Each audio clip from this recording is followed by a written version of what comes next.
집중 취재 이어가겠습니다.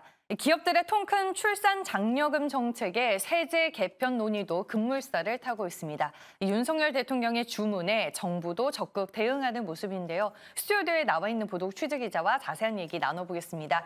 이효진 기자, 안녕하세요. 네, 안녕하세요.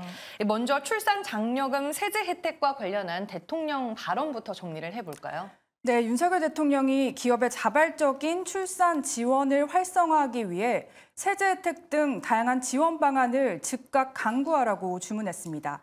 윤 대통령은 일부 기업들이 대규모 출산 장려금을 지급하는 등 저출산 극복을 위한 기업 차원의 노력이 확산하는 데 대해 고무적이라며 이같이 지시했다고 대변인실이 전했습니다.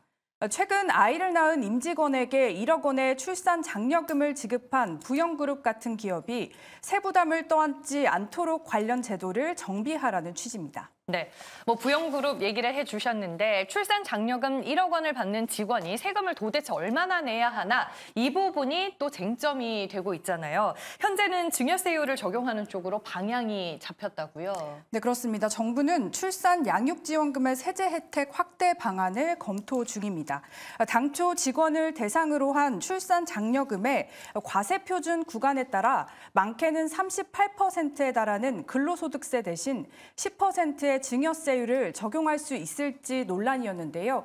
국세청은 부영이 자녀 1인당 1억 원을 지급한 출산 장려금을 근로소득이 아니라 증여로 인증하는 방향으로 가닥을 잡은 것으로 알려졌습니다.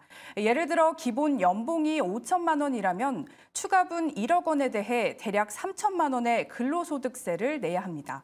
그러나 증여 방식이라면 1억 원 이하 증여세율 10%만 적용돼서 1천만 원만 납부하면 됩니다. 네, 증여 방식이 이제 적용이 되면 확실히 세금이 좀 줄어드는데 앞서 언급한 증여세율 적용 외에 또 다른 방법이 지금 논의되고 있다면서요? 네, 그렇습니다. 정부는 소득세법을 개정해 기업의 출산 양육지원금의 비과세 한도를 높이는 방안을 고민 중입니다.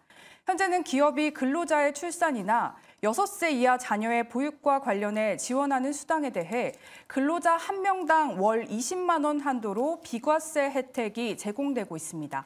관련해 비과세 한도를 월 100만 원으로 확대하는 개정안이 발의됐고 출산 지원금에 한해 전액 비과세하는 내용의 개정안도 나왔습니다.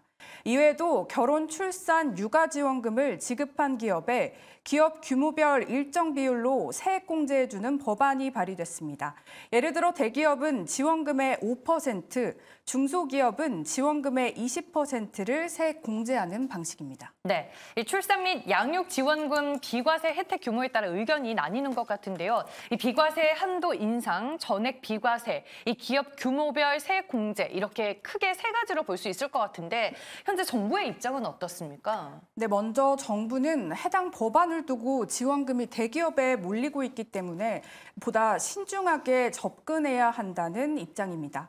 다른 기업과의 형평성을 고려해야 하기 때문인데요. 현금 대신 육아휴직 의무제나 재택근무 등으로 출산을 장려하는 기업들에겐 역차별이 될 수 있다는 지적도 나오고 있습니다. 기재부는 여러 부작용 등을 감안해서 기업의 출산 장려금에 대한 세제 혜택 지원 방안을 검토 중이라고 밝혔는데요. 최상목 부총리 겸 기재부 장관이 오는 16일 정부 세종청사에서 기자간담회를 진행합니다. 이 자리에서 관련 내용 등이 나올 것으로 예상되고 있습니다. 네, 그렇군요. 그리고 부영그룹에 이어 출산 육아 지원금 1억 원을 주겠다는 회사가 또 있다고요? 네, 그렇습니다. 잘 아시다시피 앞서 부영그룹이 2021년 이후 출산한 임직원 자녀 70여 명에게 1억 원씩 총 70억 원의 출산 장려금을 지급하기로 했는데요. 부영그룹에 이어 사모펀드 운용사인 IMM도 직원들에게 자녀 1인당 최대 1억여 원을 출산 육아 지원금으로 지급한다는 정책을 내놨습니다.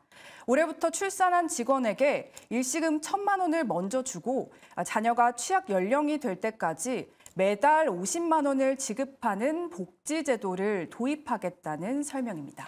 여기에 출산 장려금을 기존보다 올려서 지급하는 기업들도 있을까요? 네, 그렇습니다. 여러 기업들이 있는데요. 먼저 유한양행은 지난해 8월부터 출산 축하금을 1,000만 원으로 인상했습니다. 또 금호석유화학그룹은 올해 첫째 500만 원, 둘째 1,000만 원, 또 셋째 1,500만 원, 넷째 2,000만 원의 출산 축하금을 지급합니다. 포스코그룹도 출산 장려금으로 첫째 200만 원, 둘째 이상 500만 원을 책정했고 HD현대는 임신 출산 시 각각 축하금을 500만 원 줍니다. 현대차도 기존에 100만 원이던 출산 축하금을 첫째 300만 원, 둘째 400만 원, 셋째 500만 원으로 올렸습니다. 네, 이 세제 혜택이 구체화되면 더 많은 기업들이 동참할 것 같다라는 생각도 듭니다. 오늘 집중 취재에서는 이유진 기자와 함께했습니다. 고맙습니다.